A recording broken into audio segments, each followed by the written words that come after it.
नमस्कार दोस्तों, बहुत बहुत स्वागत है आपके आपके अपने यूट्यूब चैनल आरजीएस में। और हमेशा की तरह आज भी हाजिर हैं डेली करंट अफेयर्स के प्रोग्राम में। तो सबसे पहले आप लोग कैसे हैं ये कमेंट बॉक्स में बताइए। उम्मीद करते हैं आप लोग अच्छे होंगे और अपनी तैयारी को गति दे रहे होंगे, डेली करंट अफेयर का प्रोग्राम कर रहे होंगे, इसके शॉर्ट नोट्स बना रहे होंगे। इन्हीं सब बातों के साथ, इन्हीं सब आशाओं के साथ चलिए सेशन की शुरुआत करते हैं। और सेशन की शुरुआत करने से पहले आप सभी से निवेदन कि यदि आपने चैनल को सब्सक्राइब नहीं किया है तो कृपया सब्सक्राइब करें और अन्य लोगों तक भी शेयर करें, अपने व्हाट्सएप स्टेटस पर भी लगाएं। चलिए आज के लिए आपका पहला प्रश्न, और बहुत ही खुशी का वो पल, अभी जिसने आईसीसी चैंपियंस देखा होगा मैच फाइनल, वो तो आसानी से इस क्वेश्चन का आंसर दे सकता है। तो हाल ही में आयोजित आईसीसी चैंपियंस ट्रॉफी पुरुष का खिताब किसने जीता? तो पाकिस्तान, यूएई, न्यूजीलैंड और भारत। किसने जीता है? भारत ने।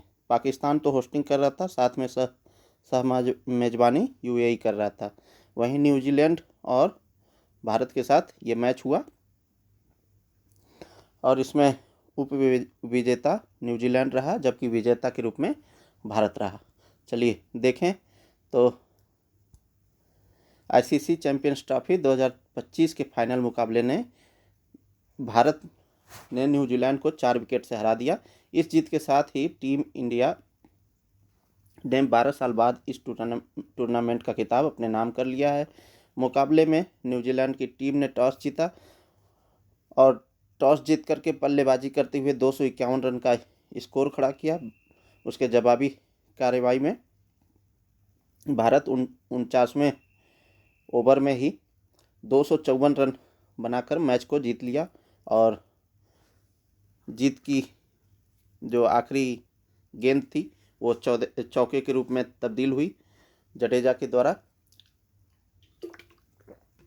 टीम इंडिया के लिए कप्तान रोहित शर्मा ने 76 रन की अर्धशतकीय पारी खेली। इसके लिए इन्हें मैन ऑफ द मैच भी मिला। तो ये रही चैंपियंस टीम, भारतीय champions team.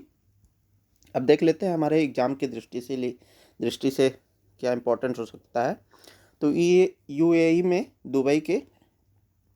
Dubai international stadium में भारत और न्यूजीलैंड के बीच आईसीसी चैंपियनशिप ट्रॉफी फाइनल 2025 का खिताबी मुकाबला था। भारत जीत के साथ तीसरी बार खिताब अपने नाम करने में सफल रही। इसके पहले 2002 और 2013 में भारत ने ये चैंपियंस ट्रॉफी जीती थी। मैन ऑफ द मैच की बात करें तो रोहित शर्मा जी रहे भारतीय कप्तान, और man of the series Sachin Ravindra रहे, ये न्यूजीलैंड के प्लेयर हैं। चलिए अगला प्रश्न देखें। तो हाल ही में अंतर्राष्ट्रीय महिला दिवस पर नारी शक्ति के विकसित भारत विषय पर पुस्तक विमोचन किसने किया? तो कौन सा पुस्तक है? नारी शक्ति से विकसित भारत। इस पुस्तक का विमोचन किया गया किसके द्वारा? द्रौपदी मुर्मू द्वारा, अन्नपूर्णा देवी द्वारा, अर्जुन राम मेघवाल द्वारा, या उपयुक्त सभी। तो यहाँ पर राइट आंसर उपयुक्त सभी हो जाएगा। और उपयुक्त सभी ऑप्शन में ना रहे तो आप जो है द्रौपदी मुर्मू मारिएगा टिक, क्योंकि इस देश के जो भी कार्य होते हैं वो राष्ट्रपति के नाम होते हैं। हालांकि इस उद्घाटन समारोह में, विमोचन समारोह में ये तीनों लोग मौजूद थे मंच पे। तो राष्ट्रपति श्रीमती द्रौपदी मुर्मू ने नारी शक्ति से विकसित भारत सम्मेलन में देश के भविष्य को आकार देने में महिलाओं की महत्वपूर्ण भूमिका पर जोर दिया। साथ ही केंद्रीय महिला एवं बाल विकास मंत्री श्रीमती अन्नपूर्णा देवी ने लैंगिक समानता के प्रति सरकार की प्रतिबद्धता को दोहराई। स्टेम यानी साइंस,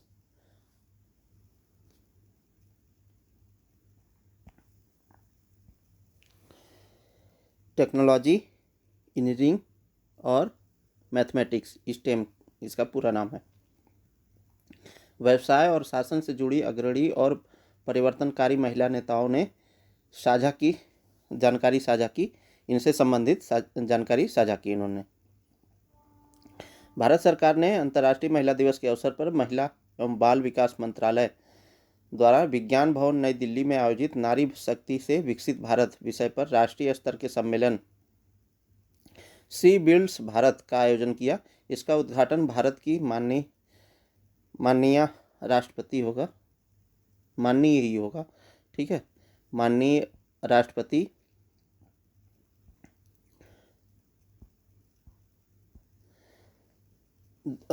श्रीमती द्रौपदी मुर्मू ने महिला एवं बाल विकास मंत्री श्रीमती अन्नपूर्णा देवी, विधि एवं न्याय तथा संसदीय कार्य राज्य मंत्री स्वतंत्र प्रभार श्री अर्जुन राम मेघवाल, महिला एवं बाल विकास राज्य मंत्री श्रीमती सावित्री ठाकुर तथा अन्य गणमान्य व्यक्तियों की गरिमामयी उपस्थिति में किया। इस पुस्तक में विधायी विभाग द्वारा प्रकाशित पुस्तक संविधान सभा की महिला सदस्यों का जीवन और योगदान का विमोचन किया गया। साथ ही साथ महिला सशक्तिकरण पर बल दिया गया। चलिए आज के लिए आपका पहला प्रश्न, अगला प्रश्न, तो परमाणु अप्रसार संधि एक अंतर्राष्ट्रीय संधि है जिसका उद्देश्य परमाणु हथियार और हथियार प्रौद्योगिकी के प्रसार को रोकना है, साथ ही साथ परमाणु ऊर्जा के शांतिपूर्ण उपयोग को बढ़ावा देना और निरस्त्रीकरण के लक्ष्य को आगे बढ़ाना है। भारत ने एनटीपी पर हस्ताक्षर नहीं किए हैं और इसका सदस्य है। तो पूछ क्या रहा है, कौन से कथन सही हैं? तो ये पहला ऑप्शन तो हमारा सही है कि इस संधि के माध्यम से अंतर्राष्ट्रीय स्तर पर परमाणु हथियार और हथियार प्रौद्योगिकी के प्रसार को रोकना है ताकि दुनिया जो है इस विनाशकारी प्रलयकारी जो विनाश होता है उससे बच सके। अभी भी देख रहे होंगे हिरोशिमा और नागासाकी जो सेकेंड वर्ल्ड वार के दौरान उस पर बम गिराया गया था, परमाणु बम, फैटमैन और लिटिल बॉय के नाम पर, तो वो जो है अभी भी उससे प्रभावित है वहाँ पर लोग। तो इसको रोकना है, परमाणु ऊर्जा के शांतिपूर्ण उपयोग को बढ़ावा देना है, यानी परमाणु ऊर्जा का हम उसे हम शांतिपूर्ण उपयोग से कर सकें, एनर्जी के फॉर्म में हम तब्दील कर सकें, उसके लिए अनुमति देना है। निरस्त्रीकरण के लक्ष्य को आगे भी बढ़ाना है। ठीक है, तो ये ऑप्शन हमारा सही है। भारत ने एनटीपी पर हस्ताक्षर नहीं किए हैं और इसका सदस्य है। तो जब हस्ताक्षर नहीं किया है तो इसका सदस्य कैसे बनेगा? तो ये ऑप्शन हमारा गलत है। पूछ क्या रहा है? सही ऑप्शन पूछ रहा है, तो केवल एक हमारा ऑप्शन सही हो जाएगा। चलिए व्याख्या को देखें। तो एनटीपी जिसे बोलते हैं न्यूक्लियर नॉन प्रोलिफरेशन ट्रीटी, यानी परमाणु अप्रसार संधि एनटीपी को लागू हुए लगभग 55 वर्ष हो गए हैं, तो इसीलिए चर्चा का विषय है। तो एनटीपी बहुपक्षीय संधि में एकमात्र बाध्यकारी प्रतिबद्धता का प्रतिनिधित्व करता है। इसका लक्ष्य क्या है?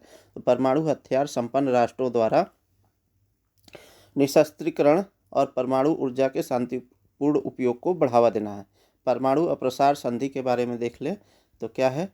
तो संधि के प्रमुख प्रावधानों पर एक नज़र डालें तो प्रमुख सिद्धांत क्या कहता है?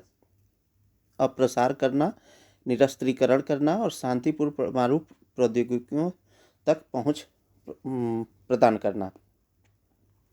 अप्रसार के माध्यम से संधि के पक्षकारों को परमाणु हथियार प्राप्त करने या हस्तांतरित करने से बचाना चाहिए। अंतर्राष्ट्रीय परमाणु ऊर्जा एजेंसी यानी IAEA की भूमिका क्या रहती है इसमें? तो संधि के अनुपालन की IAEA द्वारा किए गए निरीक्षणों के माध्यम से सत्यापित किया जाता है। वर्ष 1957 में IAEA की स्थापना संयुक्त राष्ट्र प्रणाली के भीतर एक स्वायत्त संगठन के रूप में की गई थी। इसका उद्देश्य परमाणु प्रौद्योगिकी को सुरक्षित, संरक्षित और शांतिपूर्ण उपयोग की बढ़ावा देना है। संधि के संचालन की समीक्षा की बात करें तो ये प्रत्येक 5 वर्ष में इसकी समीक्षा की जाती है। वर्तमान में एनटीपी का महत्व क्या है? तो परमाणु हथियारों के संदर्भ में बढ़ते खतरे छोटे हथियारों जैसे एआई जैसी विकसित होती प्रौद्योगिकी आदि के माध्यम से जो है इसका विस्तार किया जाए। परमाणु शस्त्रागार को मजबूत करना, यानी Stockholm international peace and research institute के अनुसार अधिकांश देशों ने अपनी परमाणु शस्त्रागार का विस्तार किया है। परमाणु कूटनीति को कमजोर करना, यानी उदाहरण के लिए रूस ने व्यापक परमाणु परीक्षण प्रतिबंध संधि यानी सीटीबीटी के अपने अनुसमर्थन को वापस ले लिया है। परमाणु निरस्त्रीकरण पर कुछ प्रमुख संधियां भी हुई हैं, जैसे व्यापक परमाणु परीक्षण प्रतिबंध संधि यानी सीटीबीटी। यह संधि वायुमंडल, बाह्य अंतरिक्ष और जल के नीचे परमाणु हथियार परीक्षणों पर प्रतिबंध लगाती है। भारत ने इस पर हस्ताक्षर नहीं किए हैं। परमाणु हथियार निषेध संधि भारत द्वारा इसमें भी हस्ताक्षरित नहीं किया गया है। ठीक है, भारत और परमाणु हथियार के संदर्भ में कुछ बात करें तो परमाणु परीक्षण 1974, 1998 में परमाणु विस्फोट और परीक्षण किए गए थे। परमाणु सिद्धांत भारत ने 2003 में अपने 8 सूत्री परमाणु सिद्धांत की रूपरेखा प्रस्तुत की थी। इसमें परमाणु हथियार का पहले उपयोग न करके यानी नो फर्स्ट यूज की नीति पर जोर दिया गया है। भारत जो है सबसे पहले जो है परमाणु हथियार का उपयोग नहीं करेगा। हाँ, उस पर कोई करता है तो वो जरूर करेगा। भारत सहयोग 2005 में भारत अमेरिका के बीच सैन्य परमाणु सहयोग पर समझौते किए गए थे। भारत और जापान के बीच भी 2015 में परमाणु ऊर्जा के शांतिपूर्ण उपयोग हेतु सहयोग के लिए समझौता हुआ था। चलिए अगला प्रश्न देख लें। तो Beijing declaration and platform for action निम्नलिखित में से क्या है?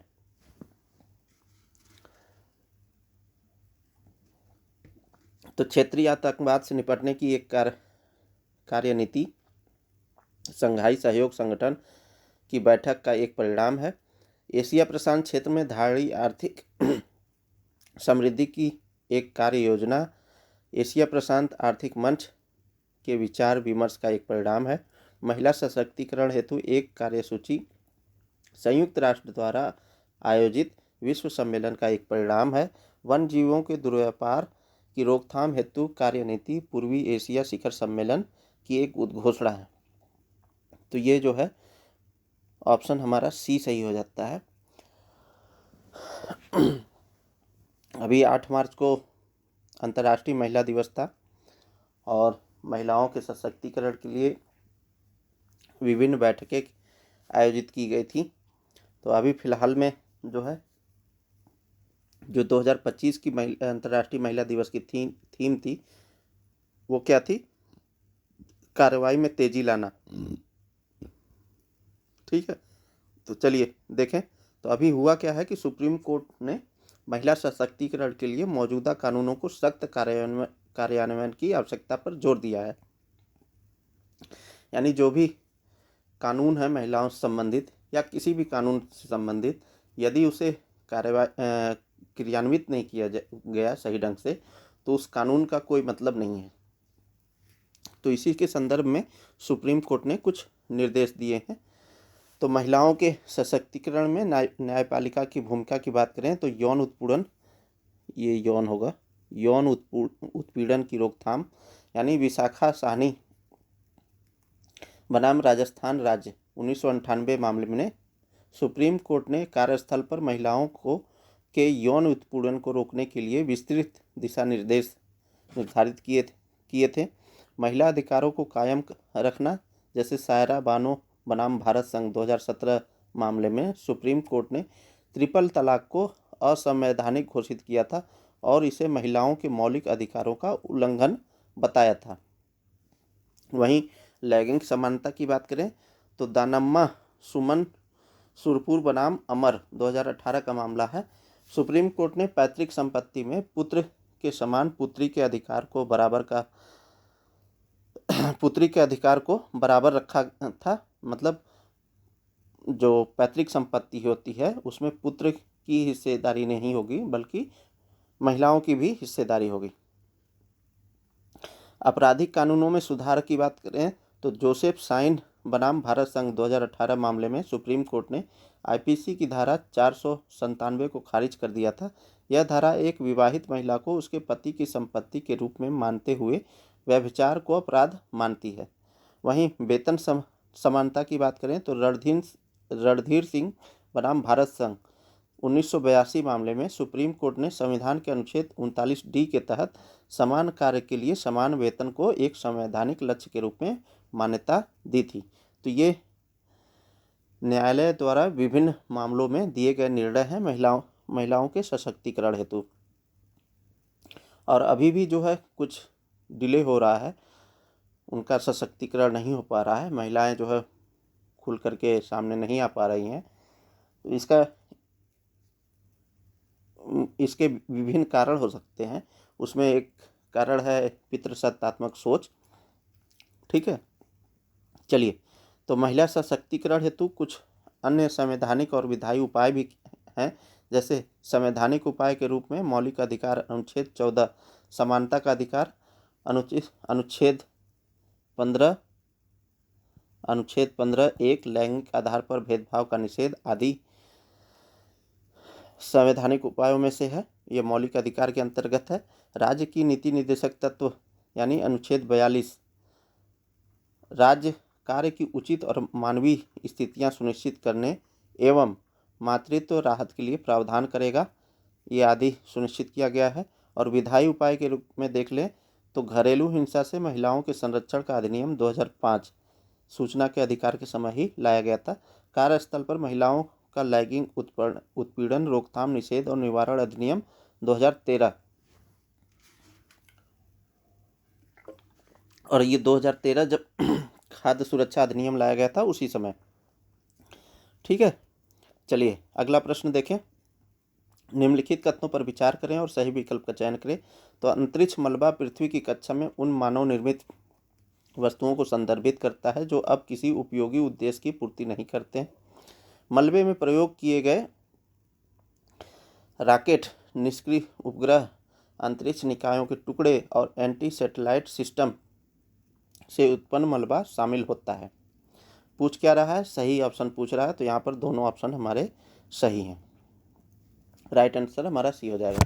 अभी हुआ क्या है कि अमेरिका के द्वारा जो है एक रॉकेट लॉन्च किया गया था, ठीक है, और उसमें वो क्रैश हो गया और मलबे के रूप में जो है वापस आ गया, तो महामास और फ्लोरिडा में गिरा। तो उसी संबंधित ये खबर है। चलिए देखें इसकी व्याख्या को। तो स्पेस एक्स के स्टारशिप रॉकेट से लॉन्च होते हुए विस्फोट हुआ तथा फ्लोरिडा और महामास में उसका मलबा बिखर गया। यह घटना स्टारलिंक और क्यूपर जैसे सैटेलाइट के विशाल समूहों के विस्तार से जुड़े बढ़ते जोखिमों को उजागर करती है। अंतरिक्ष मलबा क्या होता है? तो वास्तव में अंतरिक्ष में परिक्रमा कर रहे अनुपयोगी मानव निर्मित ऑब्जेक्ट्स होते हैं। इनमें पृथ्वी की कक्षा में परिक्रमा कर रहे या वायुमंडल में फिर से प्रवेश करने वाले निष्क्रिय सैटेलाइट के टुकड़े होते हैं। अंतरिक्ष मलबे के प्रबंधन से जुड़े गवर्नेंस संबंधी और कानूनी मुद्दे भी हैं, जैसे परिभाषा की कमी है। तो अंतर्राष्ट्रीय संधियों में अंतरिक्ष मलबे की ऐसी कोई कानूनी परिभाषा नहीं दी गई है जो सभी को स्वीकार हो। ठीक है, सर्वमान्य परिभाषा नहीं है। और जिम्मेदारी की बात करें तो 1972 के लायबिलिटी कन्वेंशन के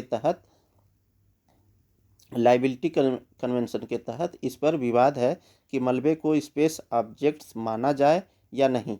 जब मलबा किसी देश के अधिकार क्षेत्र से बाहर हो जाता है तो इसकी जिम्मेदारी तय करना मुश्किल हो जाता है। दिशा निर्देशों को लागू करने में समस्या भी होती है, जैसे कई पुराने सैटेलाइट्स में डी ऑर्बिटिंग तंत्र नहीं होते हैं। इससे संयुक्त राष्ट्र के स्वैच्छिक डी ऑर्बिटिंग दिशा निर्देश का पालन सुनिश्चित करना कठिन हो जाता है। मलबे के स्रोत की पहचान करना भी मुश्किल होता है, विशेष रूप से पुराने स्पेस ऑब्जेक्ट्स की या सैटेलाइट्स के टुकड़े के स्रोत की पहचान करना चुनौतीपूर्ण होता है। इससे भी किसी देश या एजेंसी को जवाबदेह ठहराना मुश्किल हो जाता है। अंतरिक्ष मलबे के मुख्य स्रोत की बात करें तो अधिकांश अंतरिक्ष मलबा पृथ्वी की कक्षा में सैटेलाइट्स के खंडित होने या किसी अन्य ऑब्जेक्ट्स के साथ इनके टकराने से उत्पन्न होता है। अंतरिक्ष मलबा रॉकेट के निष्क्रिय हो गए चरणों और अंतरिक्ष आधारित हथियारों जैसे एंटी सैटेलाइट मिसाइलों के उपयोग से भी उत्पन्न हो सकता है। अब जैसे हमारा जो है चंद्रयान सेकेंड जब लॉन्च हुआ था तो चंद्रमा की सतह पर पहुंचने से पूर्व ही उसका संपर्क टूट गया, तो वो जो है अंतरिक्ष में ही कहीं न कहीं व्याप्त होगा। तो क्या हुआ, वो अंतरिक्ष मलबा हुआ वो, ठीक है। अंतरिक्ष मलबे के बढ़ने से जुड़ी कुछ चुनौतियां भी हैं, जैसे अंतरिक्ष में परिक्रमा कर रहे सक्रिय और उपयोगी सैटेलाइट्स तथा अंतरिक्ष यात्रियों के जीवन के सक्षम खतरा बना रहता है। नए सैटेलाइट्स को सक्रिय और सुरक्षित बनाए रखने के लिए विशेष उपाय करने होते हैं। इससे अंतरिक्ष कार्यक्रम की लागत भी बढ़ जाती है। अंतरिक्ष मलबे से निपटने के लिए उठाए गए कुछ कदम भी हैं, जैसे वैश्विक स्तर पर कुछ जो कदम उठाए गए हैं। 1993 में inter agency debris coordination committee गठित की गई थी। अंतरिक्ष मलबे को कम करने पर संयुक्त राष्ट्र दिशा निर्देश जारी किए गए। इन दिशा निर्देशों को बाह्य अंतरिक्ष के शांतिपूर्ण उपयोग पर संयुक्त राष्ट्र समिति ने तैयार किया था। जीरो डेब्रिस चार्टर पर 12 देशों ने हस्ताक्षर किए हैं, जिसमें ऑस्ट्रेलिया, बेल्जियम, साइप्रस जैसे प्रमुख देश शामिल हैं।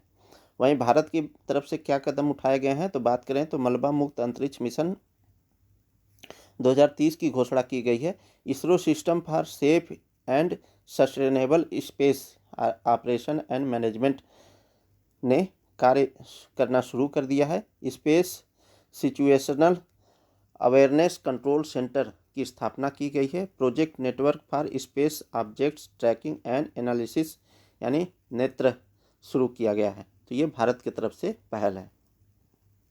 चलिए अब ये देख लेते हैं हम लोग अगला प्रश्न। समुद्री घास के मैदान पुष्पीय पादपों से बने होते हैं जो उथले तटीय जल में उगते हैं, जिससे सघन जलमग्न सतह का निर्माण होता है जो बड़े क्षेत्रों को कवर कर सकते हैं।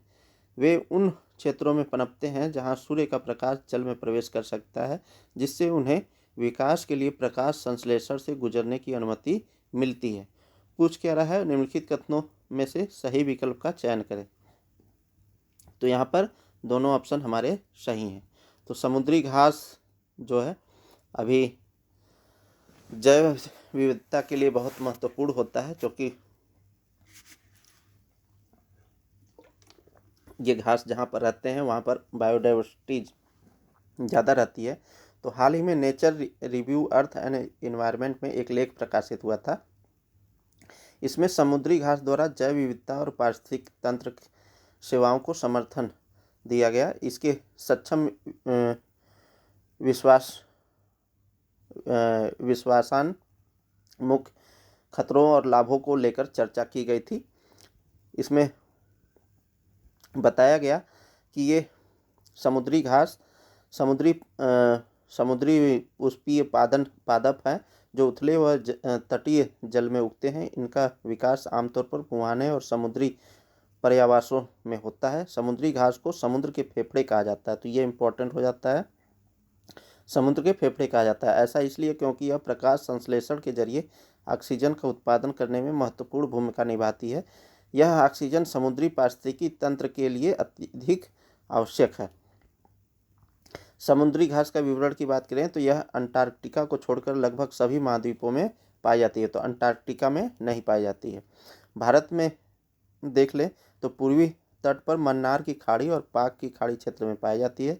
पश्चिमी तट पर कच्छ की खाड़ी के क्षेत्र, अरब सागर में लक्षद्वीप के अलग अलग द्वीपों के लैगून और बंगाल की खाड़ी में अंडमान व निकोबार द्वीप समूह में पाई जाती है। समुद्री घास के महत्व की बात करें तो जैव विविधता समर्थन करता है। जैसे समुद्री घास का मैदान संरक्षण वाली 121 प्रजातियों और 746 मछली प्रजातियों के लिए परिवेश प्रदान करते हैं। कार्बन प्रच्छादन भी होता है इससे। जैसे समुद्री घास वर्षावनों की तुलना में 35 गुना तेजी से कार्बन का प्रच्छादन करते हैं, यानी एब्जॉर्ब करते हैं। यह महासागरों के कार्बन का 10 से 18% संग्रहित करती है, जबकि समुद्री नितल के केवल 0.1 भाग को कवर करती है। तटीय संरक्षण समुद्री घास के मैदान समुद्री लहरों के प्रभाव को कम करते हैं। इसके तटीय क्षेत्रों की तूफानों और अपरदन से रक्षा होती है। इसके कुछ आर्थिक मूल्य भी होते हैं, जैसे समुद्री घास पारिस्थितिकी तंत्र का वार्षिक मूल्य लगभग 6.4 ट्रिलियन अमेरिकी डॉलर आंका गया है। ये वैश्विक मत्स्यायन के 20% हिस्सा का समर्थन करते हैं, जिससे मत्स्यायन और पर्यटन उद्योग को लाभ होता है। समुद्री घास के समक्ष कुछ खतरे भी हैं, जैसे शहरी औद्योगिक और कृषि अपवाह, तटीय विकास, ड्रेजिंग, समृद्ध मत्स्यन और समुद्र तट विहार उद्योग और जलवायु परिवर्तन, ये सब प्रमुख खतरे हैं। समुद्री घास के संरक्षण के लिए कुछ उपाय भी किए गए हैं, जैसे वैश्विक स्तर पर क्या उपाय किया गया है।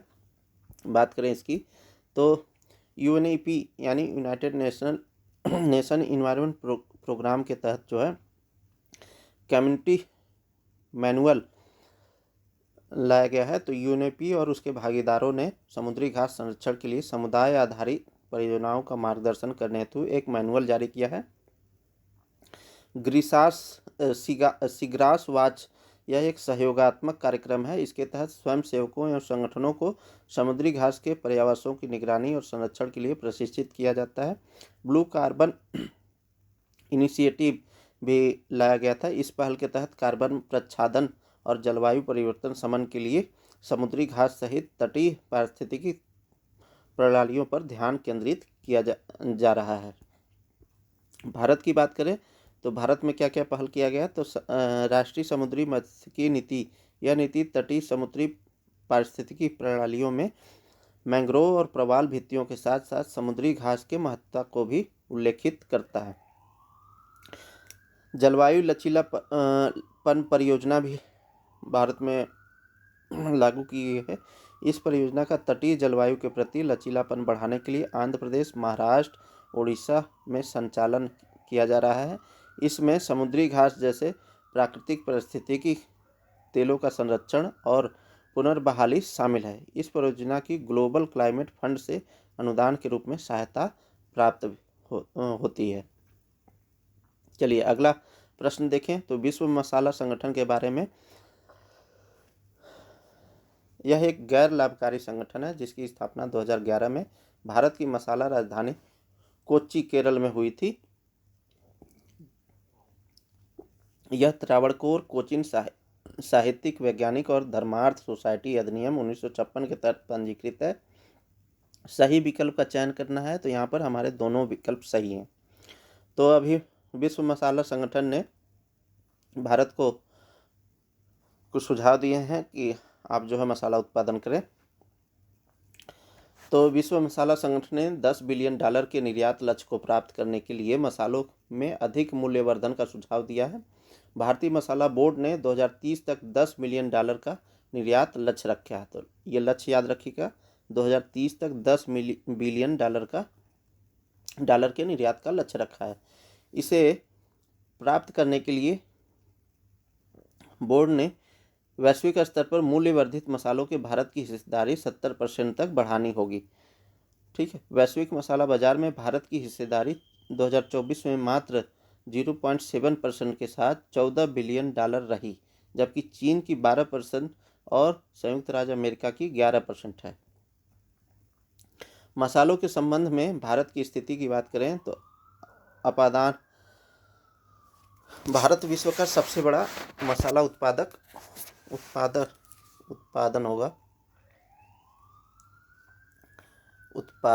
टाइपिंग में थोड़ा दिक्कत है दोस्तों, कोई बात नहीं। भारत विश्व का सबसे बड़ा मसाला उत्पादक और सबसे बड़ा उपभोक्ता देश है। जाहिर सी बात है, जब हमारे देश की जनसंख्या पूरे विश्व में सबसे ज़्यादा है तो यहाँ पर मसाले की खपत भी बहुत ज़्यादा होती है। तो सबसे बड़ा उपभोक्ता तो है ही और सबसे बड़ा उत्पादक भी है। भारत में अंतर्राष्ट्रीय मानकीकृत संगठन द्वारा सूचीबद्ध 109 मसाला किस्मों में से 75 का उत्पादन होता है। और प्रमुख मसाला उत्पादन राज्य की बात करें तो मध्य प्रदेश है, राजस्थान है, गुजरात है, आंध्र प्रदेश है, तेलंगाना है, कर्नाटक है और महाराष्ट्र है। निर्यात की बात करें तो निर्यात होगा यहाँ पर। निर्यात, भारत मसालों का सबसे बड़ा निर्यातक है। वर्ष 2021-22 में भारत से सबसे अधिक निर्यात होने वाला मसाला मिर्च था। तो सबसे ज़्यादा मसाला क्या निर्यात हुआ था 2021-22 में? मिर्च। प्रमुख निर्यात गंतव्य की बात करें, यानी कहाँ पर ये जाता है मसाला भारत का, तो चीन जाता है, संयुक्त राज्य अमेरिका जाता है, बांग्लादेश जाता है, थाईलैंड, संयुक्त अरब अमीरात, श्रीलंका, मलेशिया, यूनाइटेड किंगडम जाता है। तो सबसे ज़्यादा चीन जाता है, उसके बाद संयुक्त राज्य अमेरिका जाता है। अब देखिए इससे संबंधित कुछ चुनौतियां भी हैं जो भारत के समक्ष, जैसे कम मूल्य वर्धन। भारत से मसाला निर्यात में मूल्यवर्धित उत्पादन की हिस्सेदारी केवल 48% है, जबकि शेष 52% निर्यात कच्चे या साबुत मसाले के रूप में होता है। वहीं सामाजिक आर्थिक चुनौतियों की बात करें तो 98% मसाला उत्पादन लघु किसानों द्वारा किया जाता है, जिनके पास 2 हेक्टेयर से कम भूमि होती है। आप लोगों को पता होगा दोस्तों कि 85% जो है मार्जिनल यानी सीमांत फार्मर है, किसान है। तो जाहिर सी बात है, जब 85% सीमांत किसान है तो उनके द्वारा 98% इन्हीं किसानों द्वारा होता है। कमजोर विनियमन, भारत में स्वच्छता एवं पादप स्वच्छता संबंधी सभी मापदंडों को कवर करने वाली राष्ट्रीय मानकों का अभाव है। कड़ी वैश्विक प्रतिस्पर्धा भी है। भारत को वियतनाम, इंडोनेशिया, ब्राज़ील, चीन आदि देशों से कड़ी प्रतिस्पर्धा का सामना भी करना पड़ता है। चलिए बात करें आगे।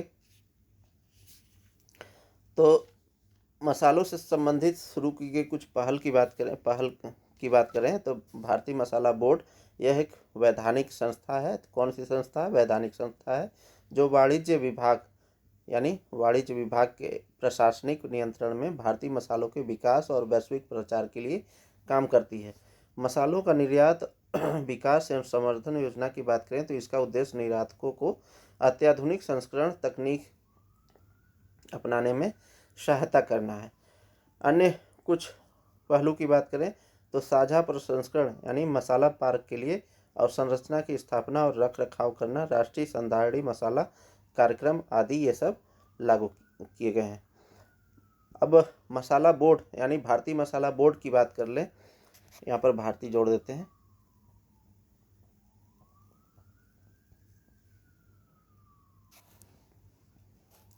तो मसाला बोर्ड का गठन जो है 26 फरवरी 1987 को मसाला बोर्ड अधिनियम 1986 के तहत पूर्ववर्ती इलायची बोर्ड यानी पहले से जो इलायची बोर्ड स्थापित हुई थी 1968 में उसको, और मसाला निर्यात संवर्धन परिषद 1960 के विलय के साथ कर दिया गया है। तो यानी इलायची बोर्ड और मसाला निर्यात संवर्धन परिषद, इन दोनों को मर्ज करके मसाला बोर्ड बना। कब? 1987 में बना।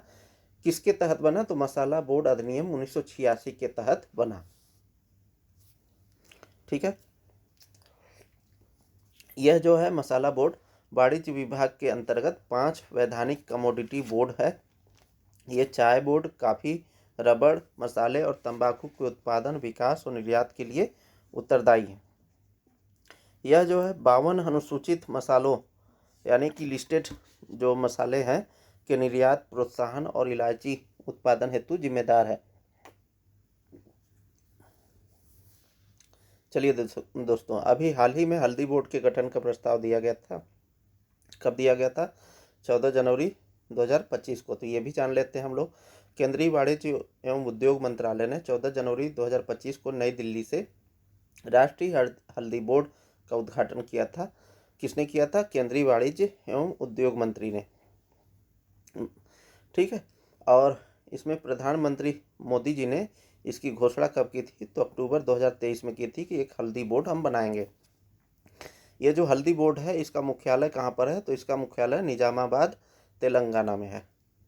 चलिए अगला प्रश्न देखें।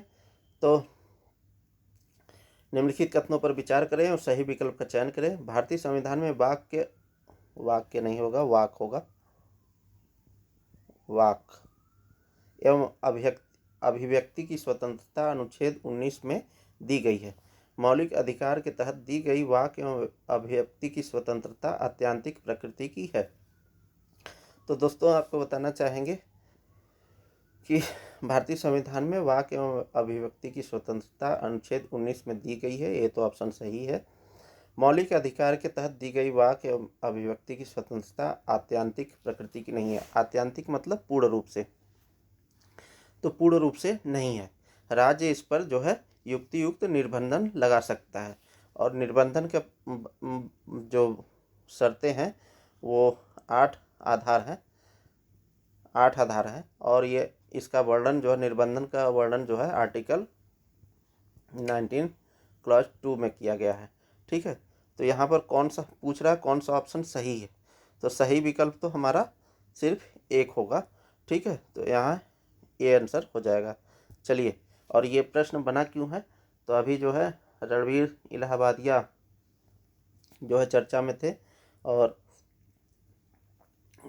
एक टीवी शो में कुछ ऐसी चीज़ें कह दिए जो दूसरे को नहीं सुननी चाहिए, वो अपने मन में कहें, अपने तक ही सीमित रखें तो ज़्यादा बेटर है। चलिए देखते हैं। तो अनुच्छेद 19(2) के तहत 8 आधारों पर वाक्य एवं व्यक्ति की स्वतंत्रता पर निर्बंधन लगाया जा सकता है। निर्बंधन का मतलब रोक। ठीक है, तो कौन कौन सा जो है आधार है, भारत की एकता होगा, एकता, भारत की एकता एवं अखंडता, इस पर जो है राज्य युक्तियुक्त निर्बंधन लगा सकता है।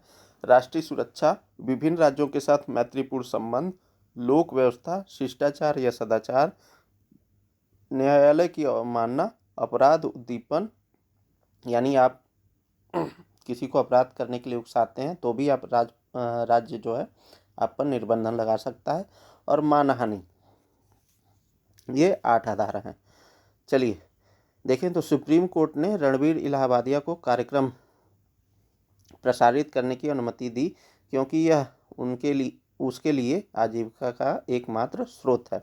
आजीविका के अधिकार के बारे में बात करें तो सुप्रीम कोर्ट ने विविध निर्णयों के माध्यम से माना है कि संविधान के अनुच्छेद 21 में जीवन का अधिकार और आजीविका का अधिकार निहित है।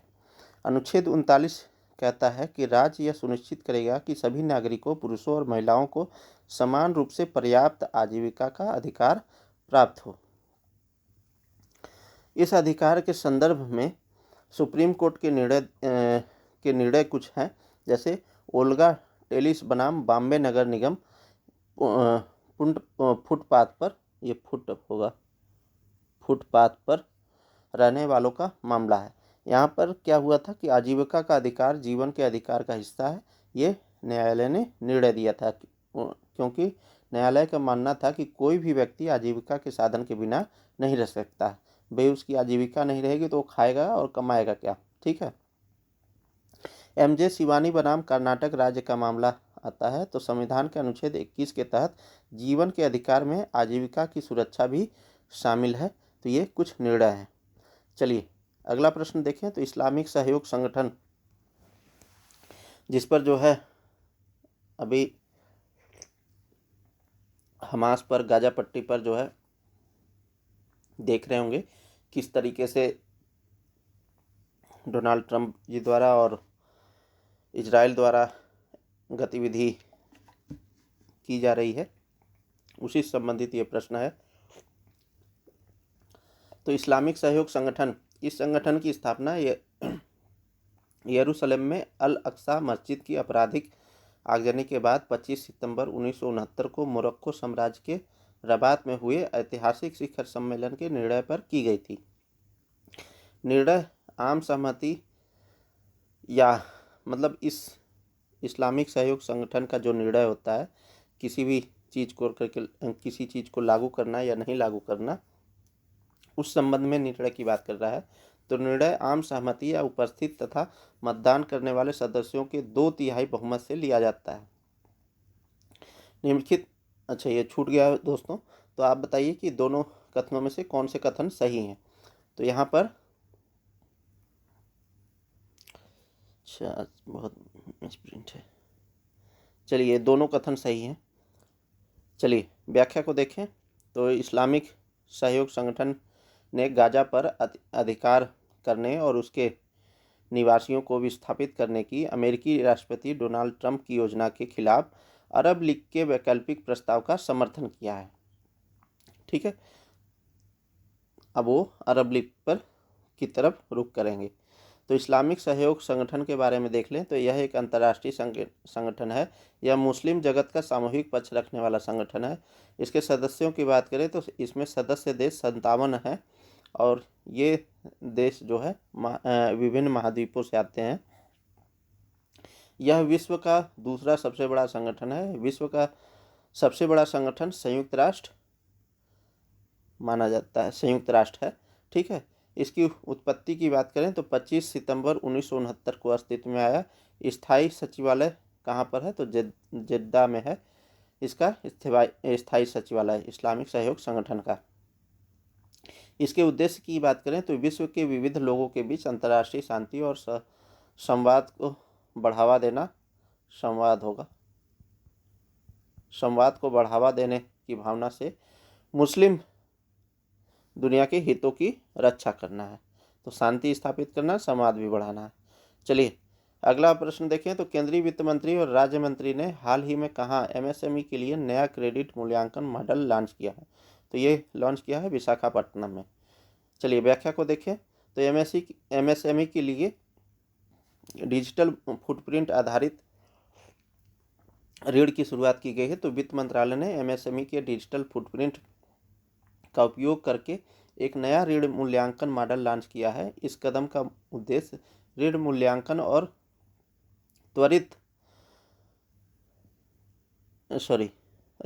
वितरण की प्रभाविता बनाना है, वितरण को और प्रभावी बनाना है। ठीक है, आज टाइपिंग मिस्टेक है दोस्तों, एक्चुअली संडे का समय थोड़ा सा डिस्टर्ब रहता है। नए ऋण मूल्यांकन मॉडल के बारे में जान लें। तो यह मॉडल इकोसिस्टम में उपलब्ध डिजिटल रूप में प्राप्त और सत्यापित डेटा का उपयोग करेगा तथा एमएसएमई ऋण मूल्यांकन के लिए स्वचालित प्रक्रियाएं तैयार करेगा। इसके निम्नलिखित उद्देश्य हैं, जैसे वित्तीय समावेशन में सुधार करना, पारंपरिक क्रेडिट स्कोर पर निर्भरता कम करना जो पहले से क्रेडिट आ रही थी, और एमएसएमई की औपचारिक ऋण तक आसान पहुंच सुनिश्चित करना। साथ ही साथ केंद्रीय बजट 2024-25 में घोषणा की गई थी कि सार्वजनिक क्षेत्र के बैंक यानी पीएसबीज एमएसएमईज को ऋण देने से पहले उनके ऋण भुगतान और की क्षमता का आकलन अपने स्तर से करेंगे और साथ ही साथ इसके लिए उन्हें किसी बाहरी एजेंसी पर निर्भर नहीं रहना होगा। तो ये जो है केंद्रीय बजट 2024-25 में घोषणा की गई थी। अभी केंद्रीय बजट 2025-26 में कुछ और उपाय किए गए थे, जैसे जो पहले जो एमएसएमई थे उनके निवेश और टर्नओवर को बढ़ाया गया है। साथ ही साथ गारंटी सुरक्षा के साथ ऋण की उपलब्धता में एक उल्लेखनीय वृद्धि की गई है। जैसे पहले जो है एमएसई जो होते हैं तो उन्हें 5 लाख तक जो है ऋण गारंटी सुरक्षा थी, अब जो है 10 लाख तक कर दी गई है। स्टार्टअप के लिए 10 लाख थी, अब 20 लाख कर दी गई है। निर्यातक एमएसएमई के लिए 20 करोड़ रुपए तक के सावधि ऋण है। तो ये पहले 5 करोड़ था, फिर 10 करोड़, यहाँ पर 10 करोड़ था तो 20 करोड़ किया गया और यहाँ पर सेम है निर्यातक एमएसएमई के लिए। और इनके मानदंड में भी कुछ परिवर्तन किया गया है। जैसे पहले सूक्ष्म उद्यम के लिए निवेश की स्थिति 1 करोड़ थी, इसमें 2.5 का मल्टीप्लिकेशन किया गया, यहाँ पर 2.5 का मल्टीप्लिकेशन किया गया, यहाँ पर भी 2.5 का मल्टीप्लिकेशन किया गया। तो सूक्ष्म उद्यम अब 2.5 करोड़ तक होंगे जो जिसमें निवेश होगा तो वो सूक्ष्म उद्यम कहलाएंगे। वहीं लघु उद्यम की बात करें तो ये 25 करोड़ तक लघु उद्यम कहलाएंगे। मध्यम उद्यम की बात करें तो 125 करोड़ जो है जिसमें निवेश होगा जिस इंडस्ट्री में, वो मध्यम उद्यम कहलाएंगे। टर्नओवर की बात करें तो यहाँ पर मल्टीप्लाई 2 का हुआ है, मल्टीप्लाई इंटू 2, यहाँ पर 2, यहाँ पर 2, ठीक है। तो पहले जो है टर्नओवर 5 करोड़ निर्धारित था सूक्ष्म उद्यम के लिए, वो अब 10 करोड़ हो गया है। पहले जो है लघु उद्यम के लिए 50 करोड़ टर्नओवर निर्धारित था, अब ये 100 करोड़ हो गया है। फिर मध्यम उद्यम के लिए देखें तो 500 करोड़, अरे 250 करोड़ पहले था, वो अब बढ़ करके 500 करोड़ हो गया टर्नओवर, ठीक है। तो ये नई परिभाषा भी पूछी जा सकती है। ऑप्शन दे देगा, सपोज मान लीजिए कि लघु उद्यम की श्रेणी के अंतर्गत एक वित्तीय वर्ष में कितने अमाउंट का टर्नओवर होने पर उसे हम लघु उद्यम मानेंगे। तो उस हिसाब से हमें, जिस हिसाब से क्वेश्चन पूछेगा उस हिसाब से हमें आंसर देना होगा। चलिए अगला प्रश्न देखें तो पोषण योजना के संबंध में निम्नलिखित कथन पर विचार करें एवं सही विकल्प का चयन करें। तो अभी पोषण योजना को 7 साल पूरे हो गए हैं, इसीलिए चर्चा का बिंदु बना हुआ है।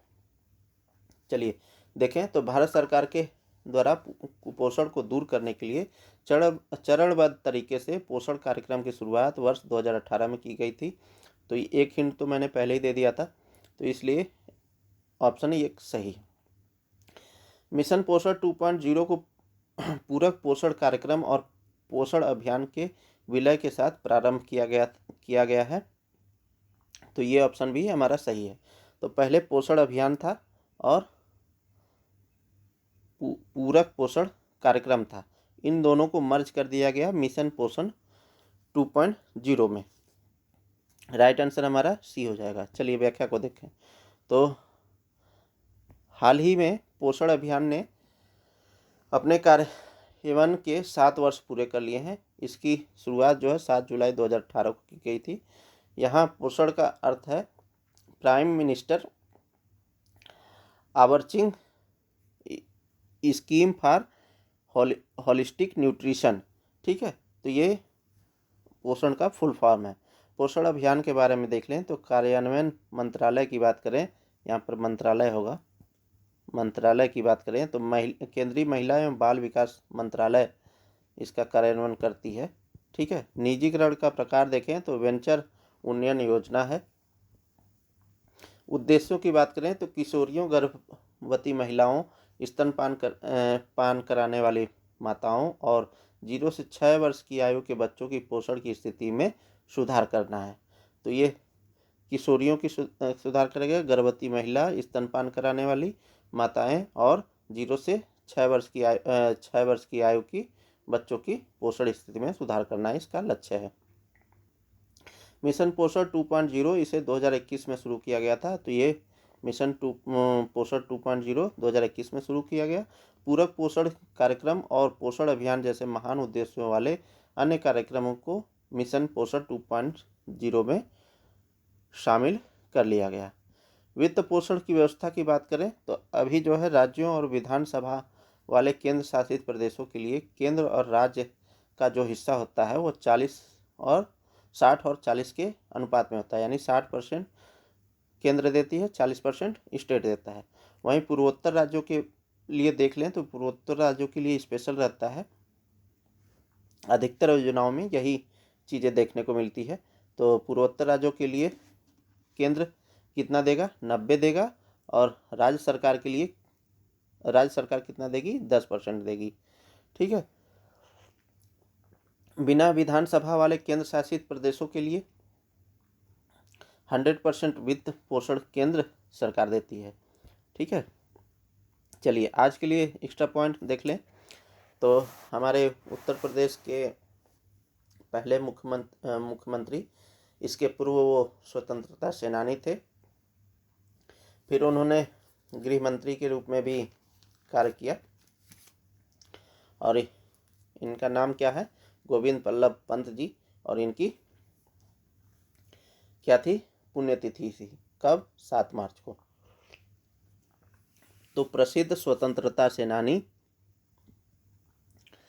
और उत्तर प्रदेश के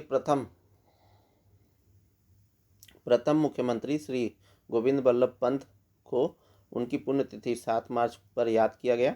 गोविंद बल्लभ पंत के बारे में देख लें तो जन्म जो है सुंगगांव अल्मोड़ा उत्तराखंड में हुआ था। उन्होंने 1921 में राजनीति में प्रवेश किया था तथा आगरा एवं अवध के संयुक्त प्रांत की विधानसभा के लिए चुने गए थे। साथ ही साथ इनके प्रमुख योगदानों की बात करें तो भारत के स्वतंत्रता आंदोलन में योगदान दिया था। स्वतंत्रता आंदोलन में योगदान दिया। कांग्रेस ने उन्हें काकोरी कांड में शामिल राम प्रसाद बिस्मिल, अशफाक उल्ला खां और अन्य क्रांतिकारियों का पक्ष रखने के लिए नियुक्त किया था। उन्होंने नमक सत्याग्रह और भारत छोड़ो आंदोलन में भी भाग लिया था। उन्हें 1930 में सविनय अवज्ञा आंदोलन की योजना बनाने के कारण गिरफ्तार कर लिया गया था। इसके बाद जो है उत्तर प्रदेश के मुख्यमंत्री के रूप में योगदान की बात करें तो उन्होंने जमींदारी प्रथा का उन्मूलन किया था। हिंदू कोड बिल पारित कर हिंदू महिलाओं को तलाक देने का अधिकार और पैतृक संपत्ति में अधिकार दिलाया था। ठीक है। भारत के गृह मंत्री के रूप में देखें तो उन्होंने भाषाई आधार पर राज्यों के पुनर्गठन में भूमिका निभाई थी। उन्होंने केंद्र सरकार में और कुछ राज्यों में हिंदी को राजभाषा का दर्जा दिलाने में महत्वपूर्ण भूमिका निभाई थी। उनके सम्मान में उन्हें 1957 में भारत रत्न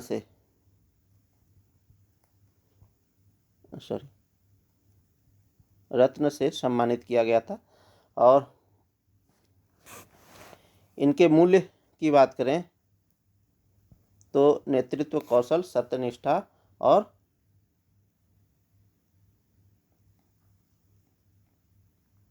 वीरता होगा। वीरता। ठीक है। तो ये सब महत्वपूर्ण पहलू थे उनके बल्लभ पंत जी के बारे में। तो आज के लिए दोस्तों बहुत बहुत धन्यवाद आप सभी लोगों का वीडियो के साथ जुड़ने के लिए। आज के लिए बस इतना ही। और आज जो है PDF में थोड़ा स्लाइड में थोड़ा ग्रामेटिकल मिस्टेक हुआ, इसके लिए क्षमा प्रार्थी हूँ। और उम्मीद करूँगा कि कोशिश करूँगा कि आगे से ये सब मिस्टेक ना हो। तो इन्हीं सब बातों के साथ बहुत बहुत धन्यवाद आप सभी लोगों का वीडियो के साथ जुड़े रहने के लिए। असल में दोस्तों समय नहीं मिल पाया और मैच भी मैं देख रहा था, तो थोड़ा सा क्षमा प्रार्थी हूँ। चलिए मिलते हैं नेक्स्ट वीडियो में, तब तक के लिए धन्यवाद।